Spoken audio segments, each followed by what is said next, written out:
K Muraleedharan കോൺഗ്രസിലെ പലരുടെയും ഉറക്കം കെടുത്തു. ഈ സമീപ സമയത്ത് അദ്ദേഹം പറയുന്നത് ഈ വി ഡി സതീശൻ കരുണാകരനെ മുന്നിൽ നിന്നും പിന്നിൽ നിന്നും കുത്തിയിട്ടില്ല. കുത്തിയവരൊക്കെ ഉണ്ട് ഇവിടെ. രമേശ് ചെന്നിത്തല ഉണ്ടായിരുന്നു അവിടെ. അതെ, അല്ല, ചെന്നിത്തല ഉണ്ടായിരുന്നില്ല. പക്ഷെ ചെന്നിത്തലയ്ക്കല്ലേ അത് കൊണ്ടിരിക്കുന്നത്. സംശയത്താ അനുയായിയായിട്ട് നടന്നിട്ടല്ല ആനുകൂല്യങ്ങളും വാങ്ങിച്ചിട്ട് കേന്ദ്രമന്ത്രിയായത് എങ്ങനെ? ഹിന്ദി അറിയാവുന്നതുകൊണ്ടല്ല. രമേശ് ചെന്നിത്തല കേന്ദ്രത്തിൽ വരണമെന്ന് ഇന്ദിരാഗാന്ധിയോട് ആരാവശ്യപ്പെട്ടു? കെ കരുണാകരൻ ആവശ്യപ്പെട്ടതുകൊണ്ടാണ്.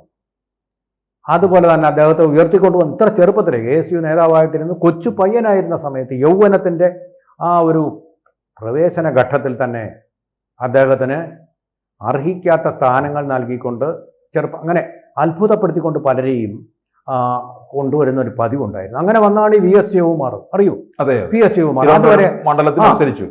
മുരളീധരൻ തന്നെ പറഞ്ഞതുപോലെ ഒരു ഫോട്ടോ ഇട്ടാൽ പോലും അറിയാത്ത ആളായിരുന്നു. മത്സരിച്ചു, ജയിച്ചു. അപ്പൊ അയാൾ ആരാ? സമ്പന്നനുമാണ്.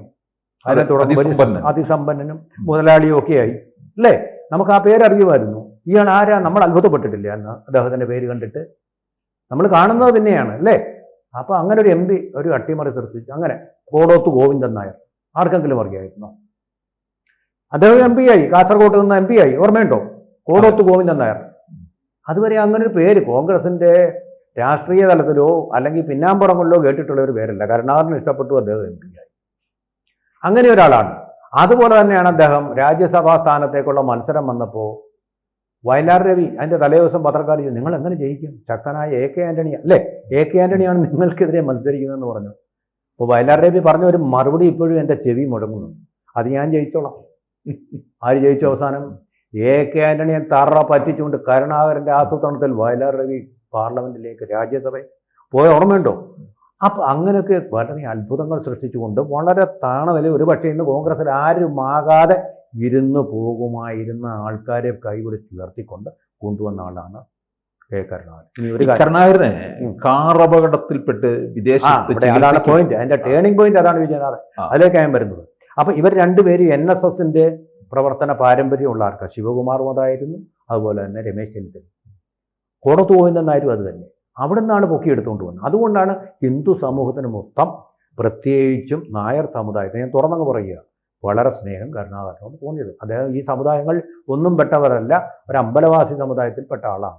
എങ്കിലും NSSകാർക്ക് അവരുടെ ആളായിരുന്നു കരുണാകരൻ.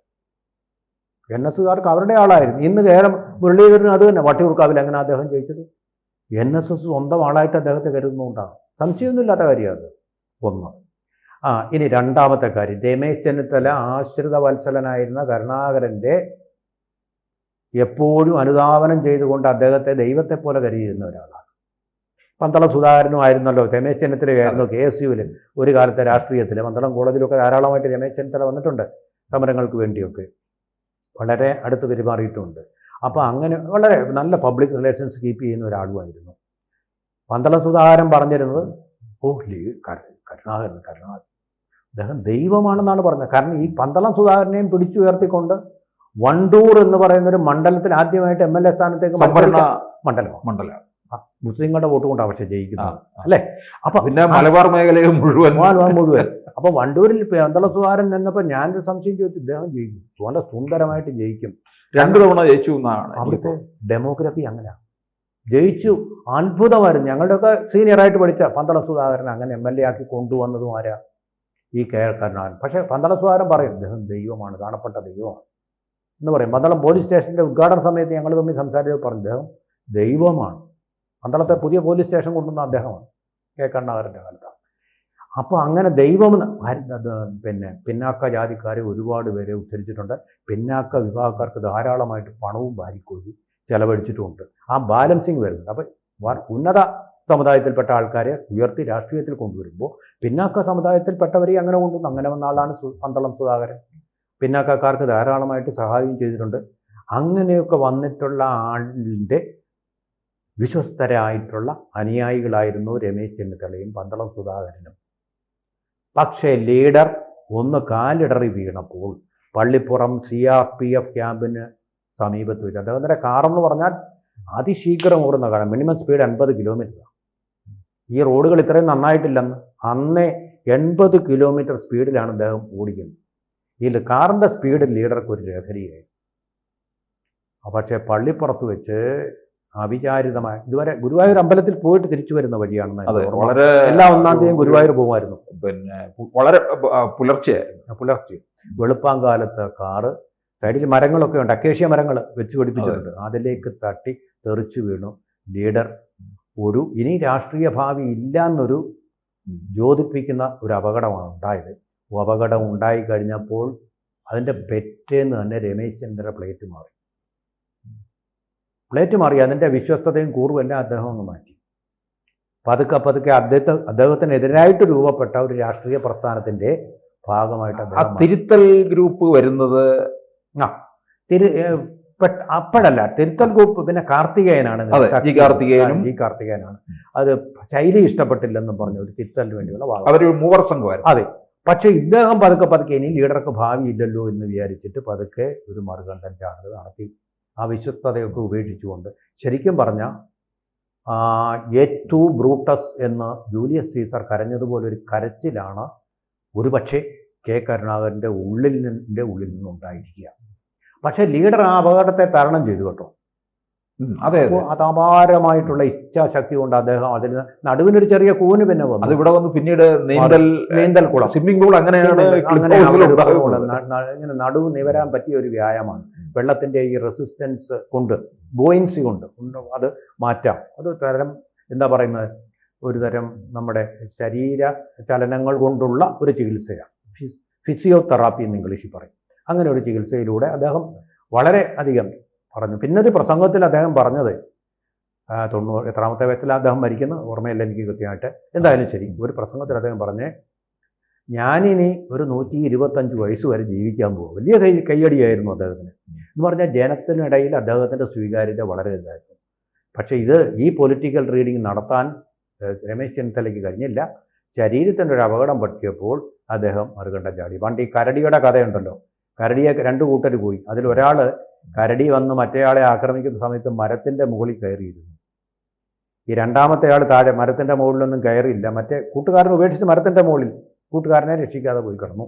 അപ്പോൾ കരടി വന്നപ്പോൾ ഇവന് പെട്ടെന്ന് തോന്നിയ ഒരു ബുദ്ധി, മരിച്ചതുപോലെ അനങ്ങാതെ കിടക്കുക. അപ്പോൾ കരടി വന്നൊന്ന് മണത്ത് നോക്കിയിട്ടൊക്കെ പോയി.